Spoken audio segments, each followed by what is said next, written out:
everybody. It's Joseph Shepard. I am live from DragCon 2022, and we are with somebody all the way from season 7? 7. Oh, I got it right. Good. But I was also on 10 and 14, I'm just saying. Yeah, you were on 14. How was that? That's recent. That was, well, I mean, we filmed it a year ago, but it was amazing. When you go on the set and there's no competition and no pressure, it is a completely different experience. Yes. Amazing. I can imagine. Yeah. You were the talent.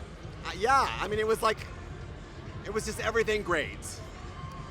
You were out on season 7, and after you got out, You're so nice. After you got out, after they so abruptly removed you from the show, after they forced you without off showing the show, any of your talents, you were one of the first queen to go home first, who then everybody was pushing for? you know, I don't know. I've been told by the powers that be that like something interesting happened with me that had never happened before, and that was like the first eliminated you actually remember. Yeah. I mean, praise to Allah or whatever. I mean, I don't mean to be like rude about it, but like, you know, like lesbian cat goddess, we'll do that. Praise the lesbian moon cat goddess. That people actually remembered me and somehow connected with me and liked me, and I was working and traveling, and it was amazing.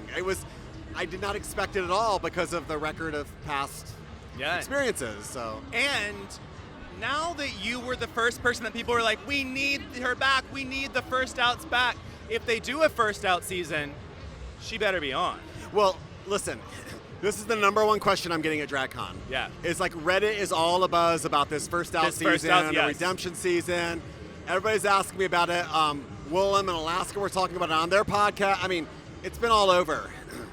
But I'm here to say, like, honest to God, or honest to a lesbian moon cat goddess, if there is a redemption season happening, I am not a part of it, which would be a fucking crime. A crime. But I know nothing about it if there is one. I mean, Well, I hope they're not like, we threw you a bone at season 14, so we're not including you in that. That would make me mad. Yeah. But not mad, just disappointed. But So you would do it? I think so. Yeah. I think so. The way that I look at it is like, even if you were to go with bare minimum, you're being introduced to a totally different audience. Like, from when you were on season 7, it wasn't even on VH1 yet. So now you have this whole global phenomenon, and it's like, if I get out first again, second again, I have. Yeah, I mean, it feels like there's a whole new generation. Yes. Like of viewers and of girls and everybody since I was on. So, yeah, it would be an interesting I'd have to really think about it because honestly, mentally, it is a lot. I know you've heard this from a lot of girls.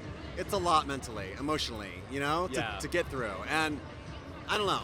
Sometimes I've dreamt like if I went back on, I would just turn into like the most vindictive, cuntiest, like nasty, you know what I mean, backstabbing, lying, because no one would expect that. And then I could say, I was just playing a character, you know, and I don't know, make it interesting.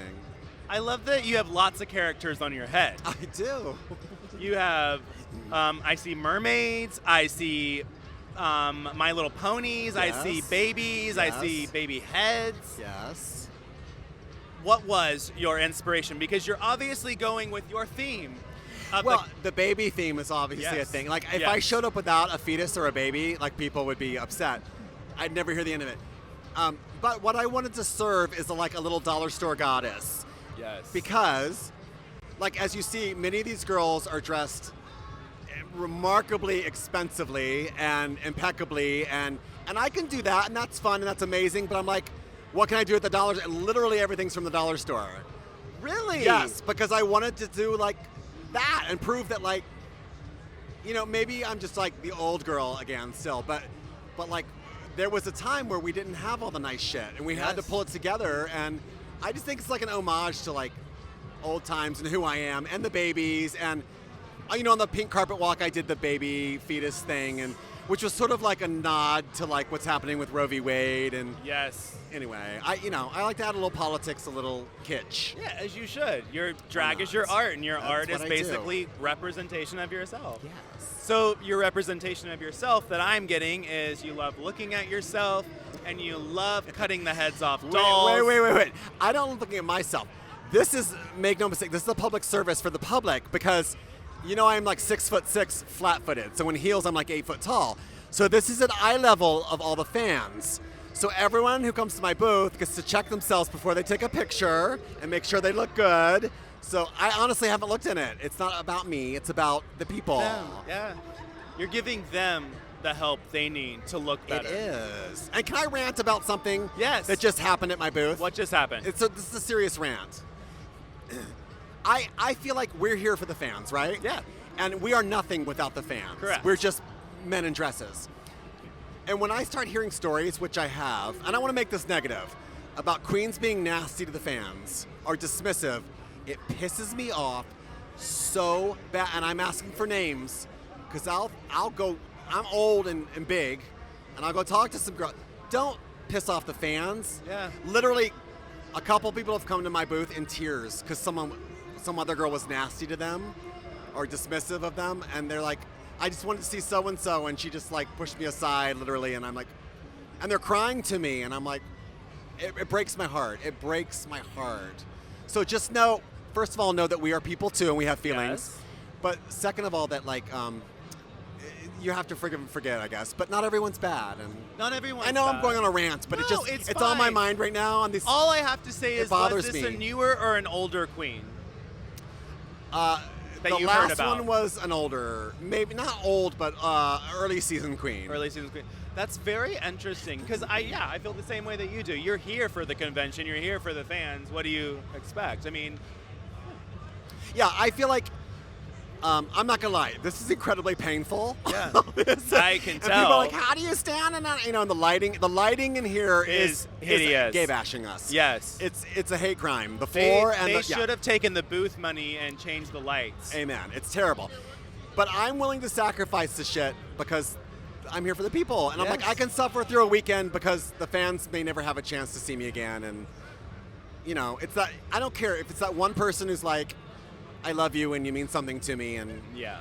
it's worth the pain to me. I know that sounds cheesy, but I It's really not mean cheesy. it. I really mean it. I will say that me sitting here and interviewing queens, I've had people walk by and tell me that they've seen my videos, and that's just a new thing for me because, like, when I started taking off career-wise was in pandemic, so I haven't seen anybody. I don't know what's going on. So just Yeah. being able to have that, I'm like, wow, okay, thank you for taking the time. At the end of the day, like, that's It's special. amazing, isn't it? Yeah.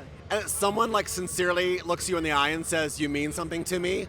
I mean, come on. Yeah. It makes me, like, gives me chills right now, Exactly. And then I get to go home to my kids who could care less and have no idea how You're good like, they have "Please, it. Can you come to my meet and greet? No, I'm kidding. So we're having all the girls that come through stick their hand in the hole in the bowl. I would love and to put my pull hand. out a question. I'm going to fist the hole. Fist the hole in the bowl. And a question? The question is. Are you reading it or am I reading it? Oh, you read it. You read it. Who smelled the worst on your season? Well, I'm sorry, that was rude. I'm trying to think. I wasn't there long enough to smell anyone, really. But let me think. There's got to be an answer to this. Let me think back. I don't think anyone really. I mean, I wish I had. Because I would tell you if someone stank. I believe it. But I don't think anyone did. What about when you went back to season 14? Did anybody smell? Or 10? Oh. Was there any queens that you're like, ooh? Well, there was a lot of queens on 10 that smelled like in a metaphoric way, like their looks were shitty. But, just kidding. On 14, who stunk? Let me think. Well, your answer stinks, so why don't you draw another one? I mean, you're so right. I mean, what kind of question? Who wrote the questions? Let me fist the bowl again. Oh, sorry. Craziest behind the scenes drag moment. Oh my God, what are these questions? Let me think. Is there another one? Yeah, let's see what this next Let's see what that one is, and I'll see if I want to answer that. If you if you were sentenced to be executed, what would be your last meal? Oh! There you go. Okay. If we're not limited to a single entree, No single entree. all day long I've been craving, I'm originally from North Carolina, so I've been craving Eastern North Carolina pulled pork vinegar-based barbecue with coleslaw on the, do you know what I'm talking about? Have you ever had it? I mean, it is amazing. And hush puppies. Oh, hush puppies. I haven't had a hush puppy in a hot minute. I will make you I make amazing hush puppies. I'll make you hush puppies. Okay, I'm going to Yeah, give so you my pulled address. pork so you can send them. barbecue with coleslaw, and yeah, that's one. And then maybe some good fried chicken. Oh, good fried chicken. Bone in or bone out? Bone in. Bone out. What are you, millennial? I'm a millennial, What? and I'm very picky, beyond belief in my foods. No, I have friends that won't eat bone things either. But I don't know why, it just creeps me out. it does? So, what we are having all the queens do Yeah. is that all the fans that are watching at home that they can't come to DragCon, we're having them sign a lipstick. Oh! And then one lucky viewer at home will get the lipstick signed by Tempest Dujour. That's amazing. I thought we were going to eliminate somebody. Oh, But well. no, I'm kidding. No, So I would Tempest- love that. We will do that, and you guys comment your favorite part down below. I'll choose one person from this video. You'll get a lipstick from Tempest signed. And I'll put it in my butt. Yes, she'll put I'll it put it in my butt her and then butt. take it out and sign it. In her butt. So it smells like Tempest Bouillon. Tempest Boo. Never mind, that's Du Bouillon. Do beyond. Du jour. Where can everybody find you on the socials, and what's coming down the pipeline You next? know what? Listen, I think I told you before when I talked to you. I quit Twitter years ago because Yeah. it's so mean and ugly. I just maintain like Facebook, Instagram, or Instagram really. Yeah. I hate social media. I mean, call me old and like mean. I hate social media. I do. It's so ugly to people. It is. It can be It's so changed wonderful, the but world. it can be so mean. And Yes. I know. What else did you ask me? You can find her on Instagram, apparently. Tempest at Dujour on Instagram. Tempest Dujour. I also have a website, but it's currently down. Tempest D. If you want to go to a closed website, tempestd.com. TempestD.com. Thank you for being here with me, Tempest. Thank you for having me. I I love you. adore you so much.